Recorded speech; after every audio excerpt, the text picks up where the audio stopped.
Hi everyone. First, I want to congratulate all the girls that have gone before, from the pet feeder to the games to the health website, homework reminder. I mean, I was totally awestruck. Congrats to the mentees and the mentors. Uh, uh, I'm so happy to introduce Anshika. She's an eighth grader from Rancho Middle School. Though we are both from Bay Area, we had to do remote mentoring due to the COVID situation and some of the logistic issues before that. Uh, but I mean, I think we all learned a lot about different set of skill sets by doing the remote mentoring as well. Anshika is interested in singing, dancing, flute, spelling bee, to name a few. She's an enthusiastic learner and committed to learning STEM and using it for improving social causes. When we started the mentoring, she had so many ideas that she wanted to work on. Given the time constraints, and only a few months to work on a project, we wanted to make sure that put a solid baseline and foundations where we can build on. And what more fun way than doing it through other than my game? So I'll let Anshika take you to what she learned and explain about the project. Hi everyone, my name is Anshika and I'm an eighth grader at Rancho Middle School. I just would like to thank my mentor for taking me this far in the project. Like she mentioned before, I did have a bunch of ideas. I somewhat thought something like some kind of game helping people with dyslexia or some kind of mental health condition because they have a hard time learning things, and then maybe get to the point that they could start learning how to code too. And then I had other ideas like something related to biology, but my number one idea would have been the maze game, which I was trying to create. I kind of went over ambitious in the interview. I did say 10 to 15 levels, which was plan A. I ended up with something called plan F. Very, very far from the original idea, but it turned out really, really nice with my mentor's help. So to introduce my mentor, her name is Uma Menon, and she's from Kerala, and she studied there, and she got her bachelor's degree in computer science. She completed master's online with Columbia University, and now she works at Electronic Arts. She used to specialize in computer graphics in her early career, and now she's in project management. She likes hiking, and very similar to me, she likes listening to music. I love music, mostly K-pop, because it's very cool. I like BTS, by the way. And she loves teaching others her skills, just like how she was very enthusiastic about teaching me how to code. And she loves math and English. So her influence was, I started off as a person who sort of knew how to code. I do code.org in school, and I've been to coding programs, but I never had such a thing as mentoring by someone teaching me personally. And I didn't know how to do anything. I didn't know what tags were. I barely knew what HTML was. I only knew that there were types of code, that's it. And I thought there would be something really simple to learn. But then after my mentor came in, she taught me so many new things. And with her help, I was able to create something I think is amazing for from where I started at. Hold on. Next slide, please. Yeah. So my project is called Ruminate. So my final project is going to be a gaming website. And I chose this because I thought it would be a really nice choice as a first try. And the truth is, I really love games, like video games. My mom always yells at me because she has animation games on her phone, which I really, really love to play, but I want to create one of my own so she doesn't have to, I don't have to bother her, and I can create my own app. So it's like a game where anybody can interact.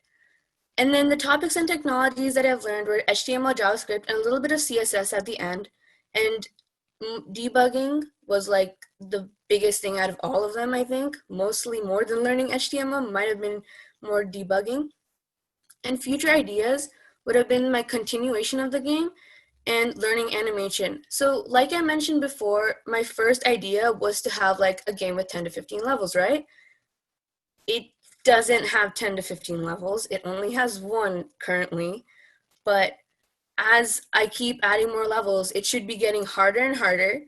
And animation, as in, um, I'm not sure if people know much about animation maze games, but there are some pretty cool games. Like, has anybody heard of Red Ball? No. You guys should check out this website called Cool Math Games. They have like the most interesting like animation games. That's where I got my inspiration of creating some kind of maze game because they don't have maze games. So I want to create a maze game and put it there. And then the animation, it's supposed to be something like anime, like plain manga. I love manga. I love drawing manga. And that was my second inspiration to creating animation. And then after I do that, I was thinking of transferring it to an app, maybe again through Magic, because app sounds a bit more complicated. And I might create more games or might shift to websites related to biology, another far interest, not there yet. And then on the right side, you can see the process that I went through. So mostly my process was just learning. I started off with brainstorming my ideas and then I started implementing them. But me and my mentor soon realized that we kind of went too far because we went straight back to learning because I didn't learn the basic concepts. So I learned the basic concepts and then after that, right now in progress, I'm improving the functionality of my game and since the functionality is being improved, people would have more fun with it.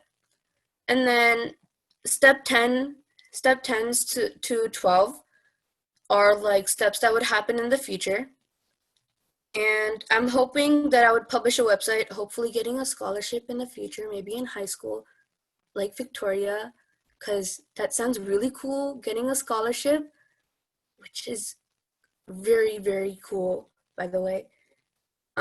Next slide, please.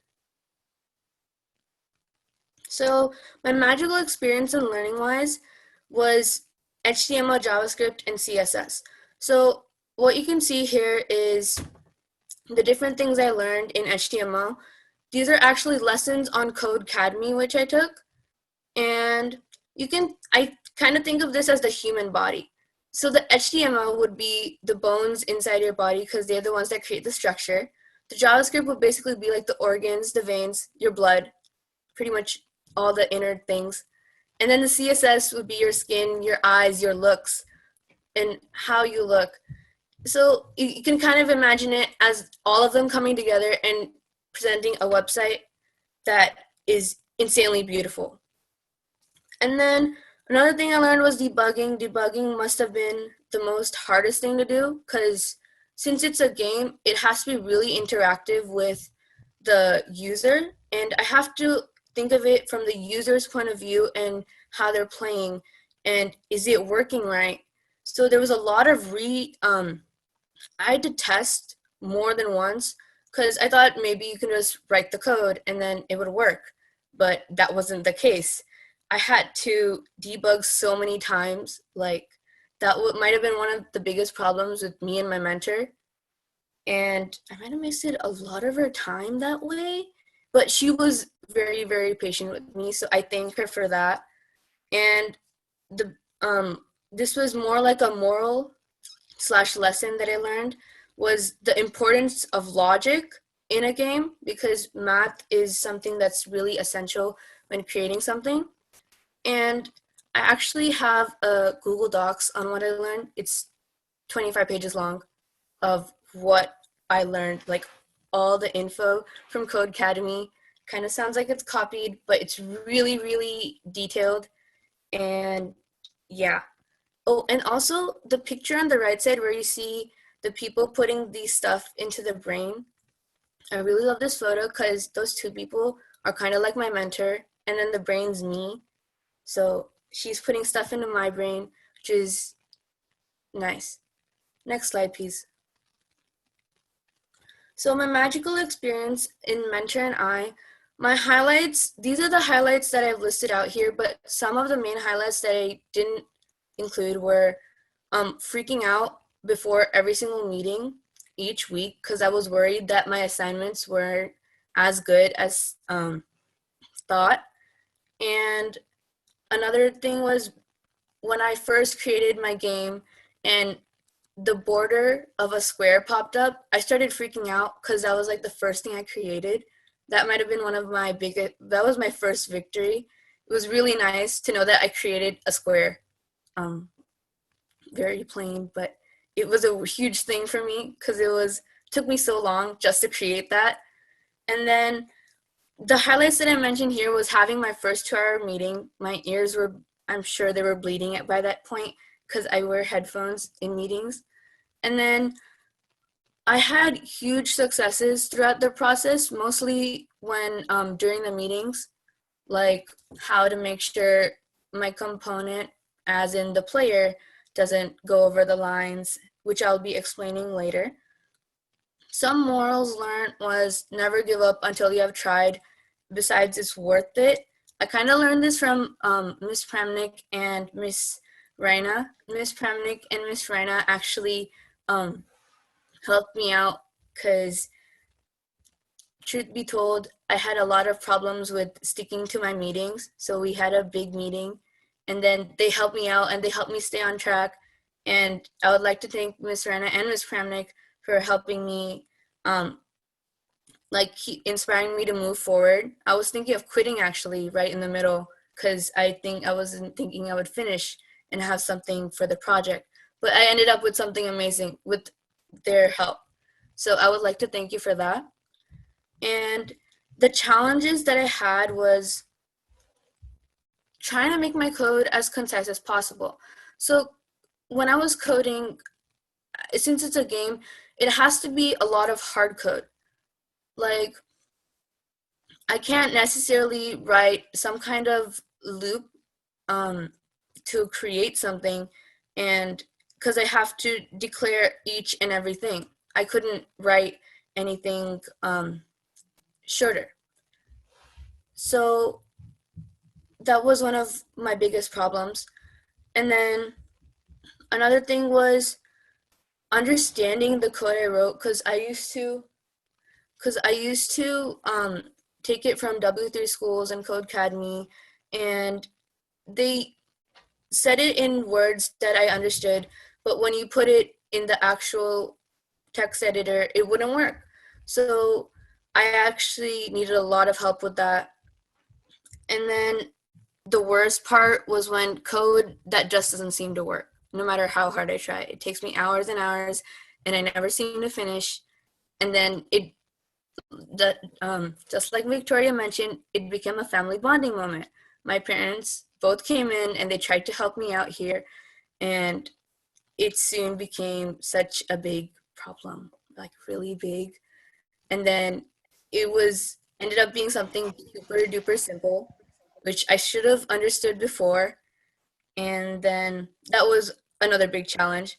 And then the last one must have been completing my assignments on time, because some assignments just became too complicated and too far out of my understanding. And then, yeah.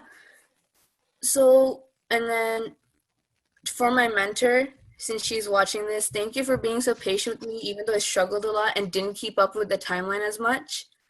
So I would like to thank you for that. Next slide, please.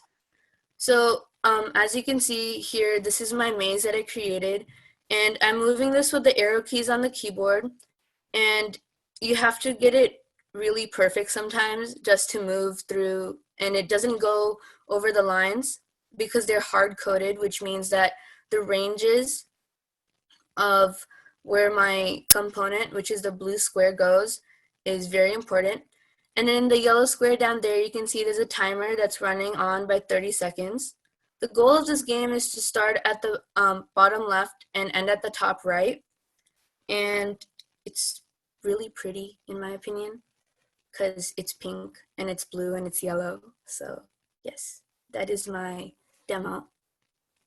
Thank you.